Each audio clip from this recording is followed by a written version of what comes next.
देवी मंदिर में श्रद्धालुओं द्वारा चढ़ाई गई करीब 550 करोड़ रुपए की कथित नकली चांदी के मामले ने तूल पकड़ लिया है।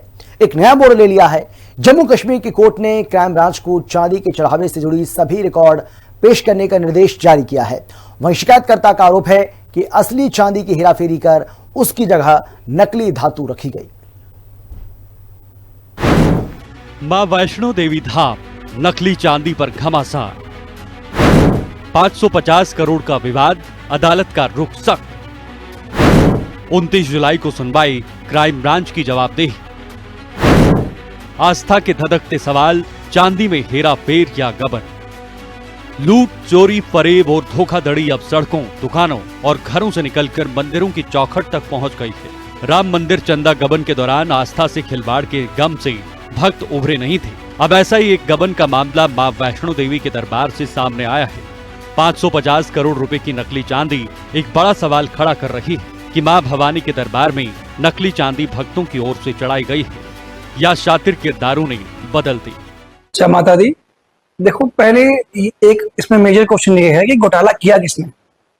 क्या वो श्रद्धालु जो घर से इतनी श्रद्धा से वैष्णो देवी आते हैं, क्या कोई भी ऐसा इंसान होगा जो माता के साथ घोटाला करेगा, या ये घोटाला किया गया है श्राइन बोर्ड द्वारा?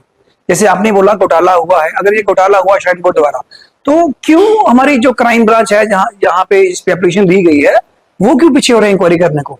अगर ये लोगों का जो पैसा है, जो लोगों का इंटरेस्ट के पैसे हैं, अगर वो किसी ने मिस यूज किए हैं, तो एजेंसीज बनी है, इसकी इन्वेस्टिगेशन के लिए पीछे क्यों हुए?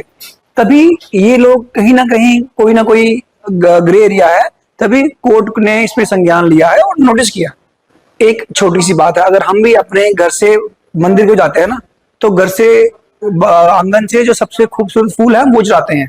तो कोई भी इंसान जो श्रद्धालु है या कोई भी यात्री है, वो कभी भी खोटी चीज नहीं चढ़ाएगा।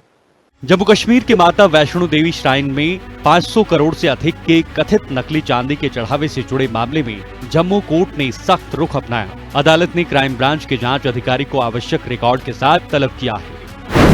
चांदी हेराफेरी पर कोर्ट सख्त। कैडमियम वाली कथित सामग्री के सोर्स की मांग, खरीद और सप्लाई चेन की जांच होनी चाहिए।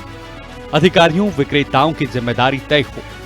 जम्मू के chief judicial magistrate Munish Kumar Manhas की अदालत ने क्राइम ब्रांच के जांच अधिकारी को जरूरी रिकॉर्ड के साथ अगली सुनवाई पर व्यक्तिगत रूप से पेश होने का निर्देश दिया है।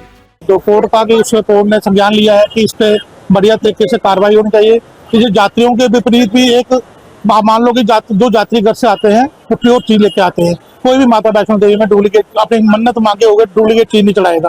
तो ये आप एक बात मान के चलो, ये जो बेइज्जती है, जो ये कलंक है, ये यात्रियों पे है, ना कि कटरा वालों में, ना जम्मू वालों में। ये जो कहते हैं ना ये श्राइन बोर्ड वाले, सरासर ये यात्रियों को बेवकूफ बनाने वाली बात है। तो घर से सामान लेके आए थे, इधर सोना चांदी, जब भी देखो आप न्यूज में आए दिन सुनो आप कि सोना चढ़ाओ वो भी डुप्लीकेट निकलता है, चांदी चढ़ाओ वो भी डुप्लीकेट। वकील दीपक शर्मा की ओर से दायर एक अर्जी पर सुनवाई के दौरान कोर्ट ने फरमान सुनाया। याचिकाकर्ता ने क्राइम ब्रांच की कार्रवाई पर सवाल खड़े किए, जिसके कारण अदालत सख्त हो गई। मां वैष्णो देवी चांदी हेराफेरी मामला क्या है? वकील दीपक ने 9 मई 2026 को दी शिकायत। इंस्पेक्टर जनरल ऑफ पुलिस को शिकायत दी। चांदी में कथित मिलावट और गबन का आरोप, एफआईआर दर्ज करने और व्यापक जांच की मांग की। क्राइम ब्रांच की ओर से प्रभावी कार्रवाई नहीं हुई।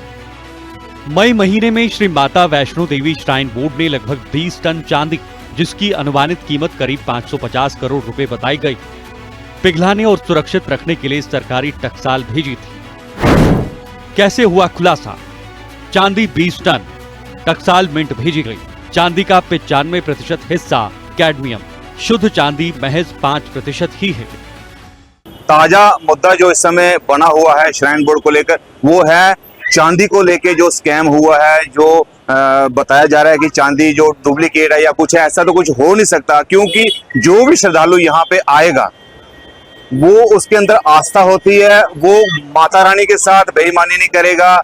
हमसे छुपा सकता है लेकिन माता रानी से नहीं छुपा सकता। अगर श्राइन बोर्ड का ये कहना है कि भाई यहाँ डुप्लीकेट चांदी चढ़ रही है, तो मैं कहता हूँ ये सरासर झूठ है। ये श्राइन बोर्ड की एक चाल है, कूटनीतिक चाल हो सकती है अपना सच छुपाने के लिए। क्राइम ब्रांच की ओर से कोर्ट में पेश की गई स्टेटस रिपोर्ट में कहा गया कि शिकायत को आगे की मंजूरी के लिए श्रीनगर स्थित विभागीय मुख्यालय भेजा गया है और आवश्यक प्रक्रिया जारी है। वहीं शिकायतकर्ता की मांग है कि पुलिस को कानून के तहत तत्काल एफआईआर दर्ज कर जांच शुरू करनी चाहिए थी। ये पिछले दिनों काफी हाईलाइट हुआ कि जिसमें डुप्लीकेट चांदी वैष्णो देवी दरबार में चढ़ाई गई थी, जिसमें सिर्फ 5% चांदी ही असली थी। लेकिन उसके बाद इस मसले को दबा दिया गया, किसी एजेंसी ने उसमें इंक्वायरी नहीं की। लेकिन जम्मू के एक हमारे दीपक शर्मा जी, जिन्होंने हाईकोर्ट में इसको मसले को लेकर गए थे और हाईकोर्ट ने इसमें संज्ञान लिया और उन्होंने क्राइम ब्रांच में जो कंप्लेंट की थी कि इसकी इंक्वायरी होनी चाहिए और क्राइम ब्रांच की तरफ से जो टाल मटोल की जा रही थी, उसको लेकर कोर्ट में उन्होंने अपील की थी दीपक शर्मा जी ने, और कोर्ट ने संज्ञान लिया और क्राइम ब्रांच को सम्मन किया है कि क्राइम ब्रांच के ऑफिसर हुआ खुद कोर्ट में पेश होकर ये बताएं कि उसमें टाल मटोल क्यों की जा रही है, क्या इंक्वायरी की है। और ये एक बहुत बड़ा मसला है, क्योंकि वैष्णो देवी दरबार पे इस किस्म का एक स्कैंडल जो हुआ है चांदी का, कौन कौन लोग इसमें इन्वॉल्व हैं, कैसे ये हुआ है। वहीं इस मामले पर सियासी बयानबाजी होना भी लाजमी है। यूपी के सपा विधायक रविदास मल्होत्रा ने तो सरकार पर सवाल खड़े कर दिए। उन्होंने आरोप लगाया कि बीजेपी ने जितने बड़े प्रसिद्ध मंदिर हैं, उन सबके ट्रस्ट पर कब्जा कर लिया है।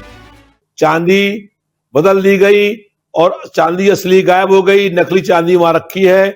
इसके अलावा वहां आभूषण और चंदा में बहुत गबन घपला होने का काम हुआ है। ऐसे ही भाजपा ने पूरे देश में सभी मंदिरों के ट्रस्टों पर कब्जा कर लिया है। अदालत में मामले की अगली सुनवाई 29 जुलाई को होगी। क्या नकली चांदी भक्तों की ओर से चढ़ाई गई या श्राइन बोर्ड के कुछ कर्मचारियों की ओर से बदल दिया गया? इन तमाम सवालों के जवाब तो जांच के बाद मिलेंगे।